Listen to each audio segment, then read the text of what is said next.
Hey everybody, this is Deb with Truthification Chronicles, and this is part 2 of the Louie Gohmert report on Mueller. And like I said, if you've not read this before, the link is down below. If you just want to read it on your own, that's fine. You can go to it. You can see what it's all about. But it's definitely something you need to read. Now, I'm doing this in parts. I already did part 1, so make sure you check that one out. And this is part 2. We're going to start on page 12 of it. It's 48 pages long, so I am doing it in parts. Again, if you're somebody who is pressed for time, you may want to use the option to speed it up because you can listen faster than I can speak. And that way, you save yourself a little bit of time if you don't mind me sounding a little bit more like a chipmunk than I normally do.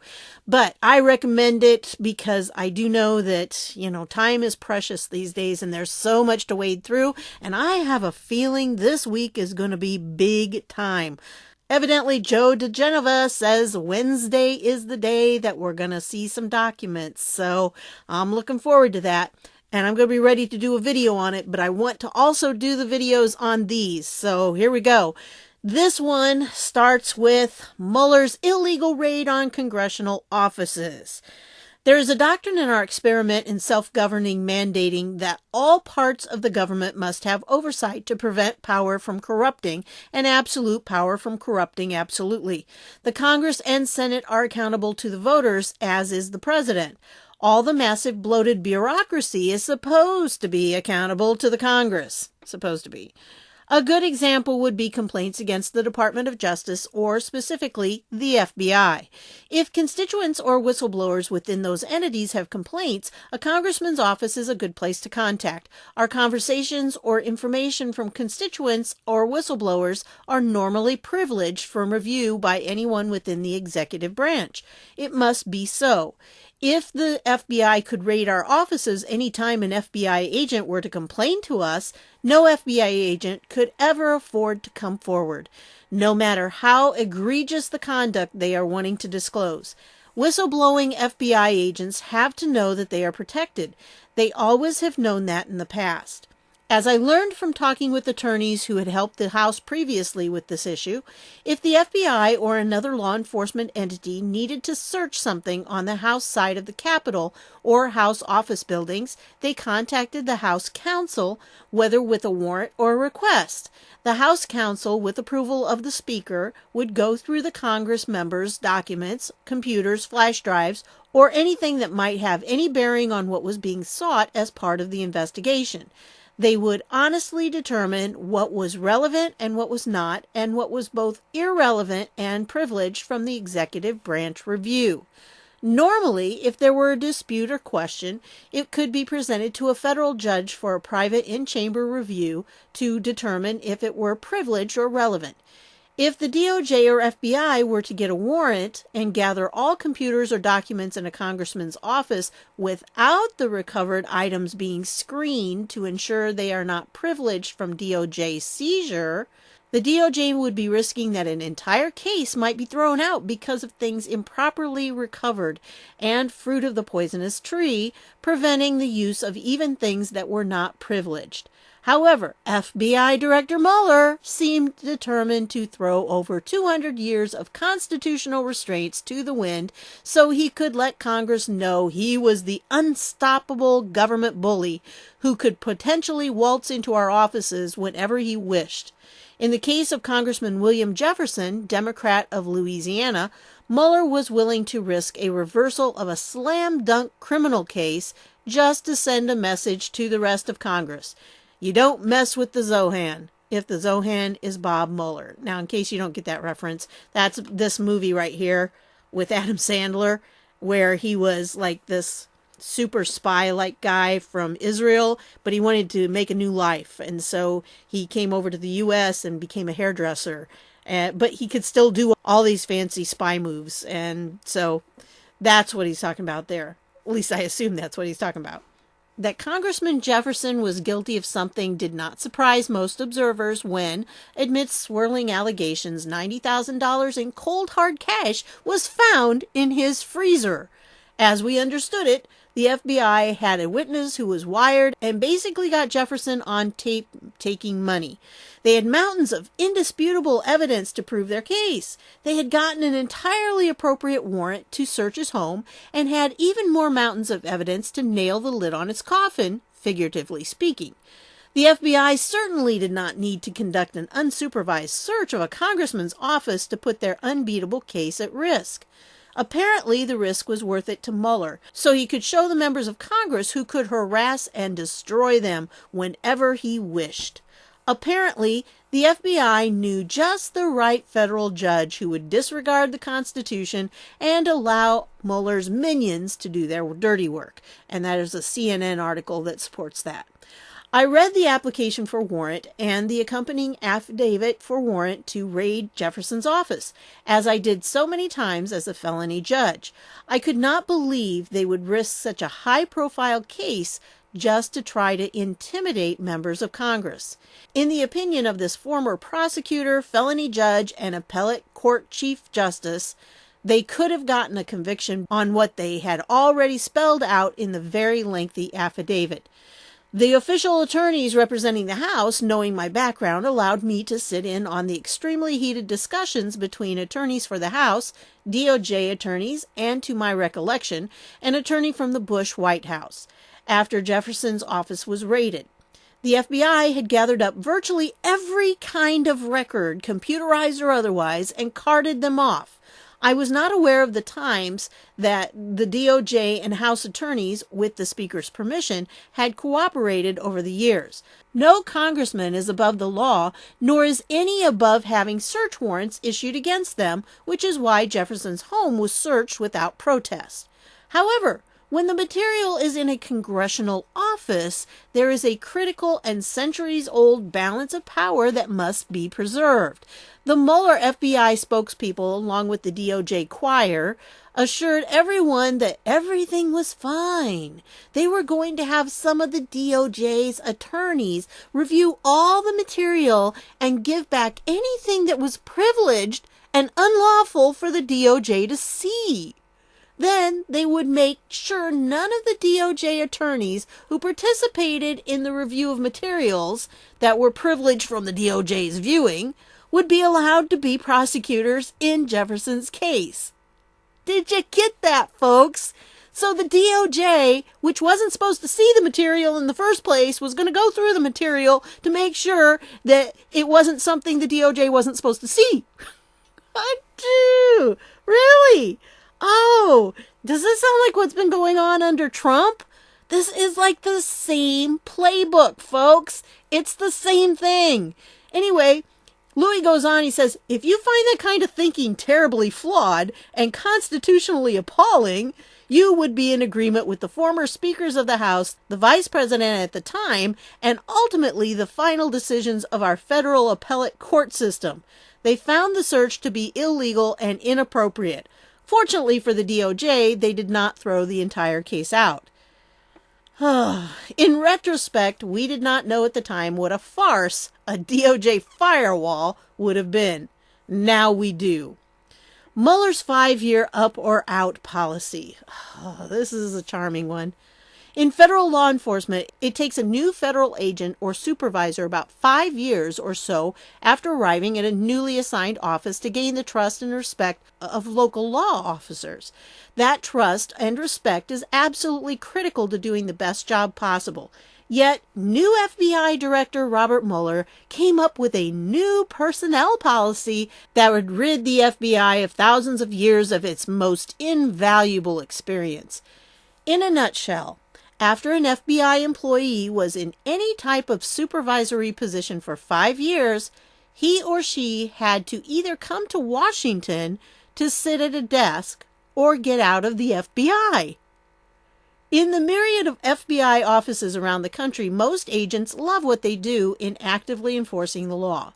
They have families involved in the community, their kids enjoy their schools, and they do not want to move to the high cost of living in Washington, D.C., and especially not to an inside desk job.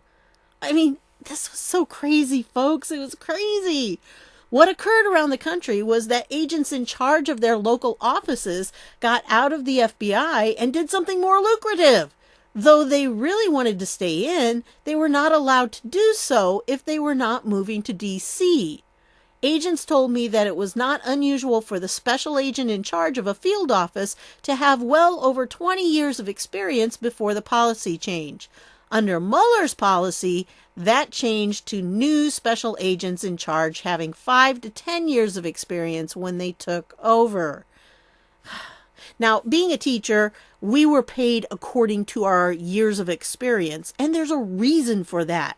Because if you have a first-year teacher and you have somebody who's been teaching for 10 years, the person who has been teaching for 10 years has found things that work and things that don't work. And so they're more valuable in that respect than somebody who is brand new to teaching. So, anyway, it's so crazy. But that's what he did.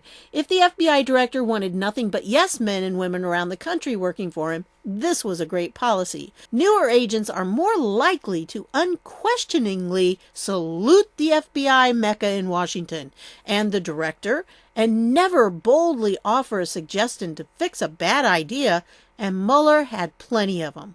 Whether it was wasting millions of dollars on a software boondoggle or questionable personnel preferences, agents tell me Mueller did not want to hear from more experienced people voicing their concerns about his ideas or policies.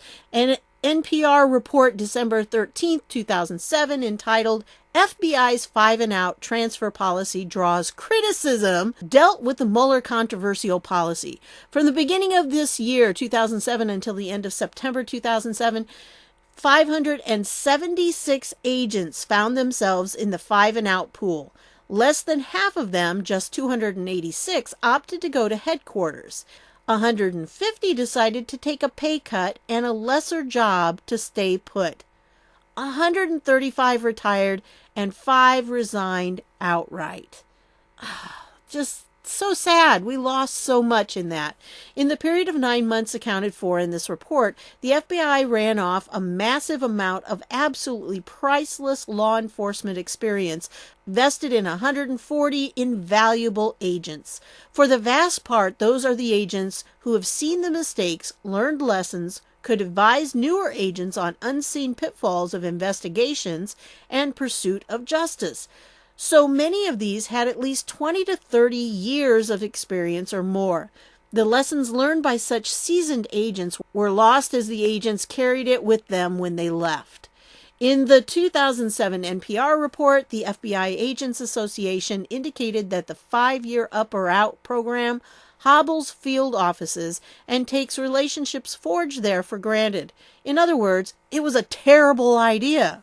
The incalculable experience lost damages the FBI by eliminating those in the field in a position to write to or meet with the FBI director to advise him against some of the mounting judgment errors on his part, which were listed in the NPR article. But this was not the only damage done. If an FBI director has inappropriate personal vengeance in mind or holds an inappropriate prejudice, such as those that infamously motivated Director J. Edgar Hoover, then the older, wiser, experienced agents were not around with the confidence to question or guide the director away from potential misjudgment. I also cannot help but wonder if Mueller had not run off the more experienced agents, would they have been able to advise against and stop the kind of abuses and corruption being unearthed right now that occurred during the Obama administration? And remember, he wrote this back in April of 2018. Rather than admit that his 5-year Up or Out policy was a mistake, Mueller eventually changed the policy to a 7-year Up or Out program. Oh, whoopee-ding, 2 more years.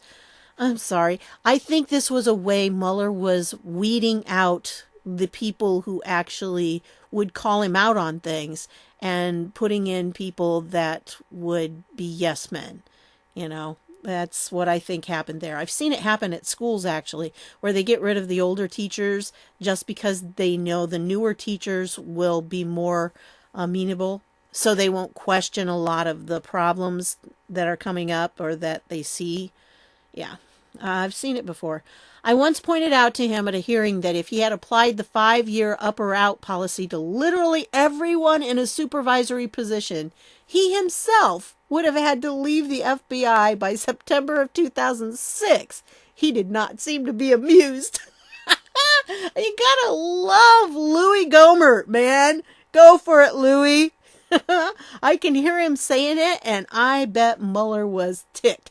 So I think probably there was some bad blood there between Mueller and Louie Gohmert, that Mueller was not fond of Louie for everything that he had said over the years. And so, well, and you got to know, Mueller knew about this report coming out.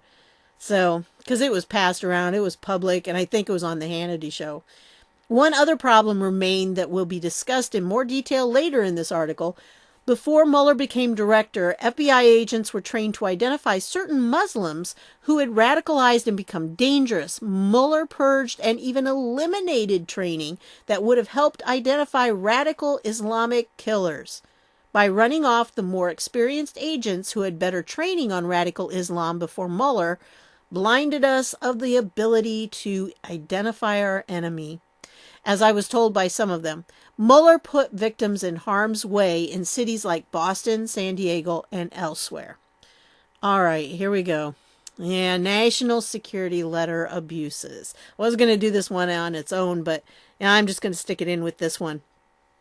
National security letters are a tool that allows the DOJ to bypass the formality of subpoenas, applications for warrants with affidavits in support, and instead simply send a letter to an individual, business, or any entity they so choose to demand that records or documents of any kind may be produced and provided to the sender. The letter also informs the recipient that if the recipient reveals to anyone that the letter was received or what it requires to be produced, then the recipient has committed a federal felony and will be prosecuted. It is a rather dramatic event to receive such a letter and realize that this simple letter could have such profound power and consequences. Did you get that, folks? That's saying they got this letter, and just by the power of this letter that did not have to go through any judge or anything, it just is presented to them, they had to turn over whatever the FBI asked for. And they couldn't tell anybody about it. If they told somebody that they got the letter, that was a felony. I can't even believe that. That's just so contrary to what the United States is all about. Oh, going on. The committee in the House of Representatives that has oversight jurisdiction over the DOJ is the Judiciary Committee, of which I'm a member. I have grilled DOJ personnel in the past over the potential for NSL abuse, and the NSL is the National Security Letter. But both the House and Senate committees were reassured that there were no known abuses of this extra constitutional power.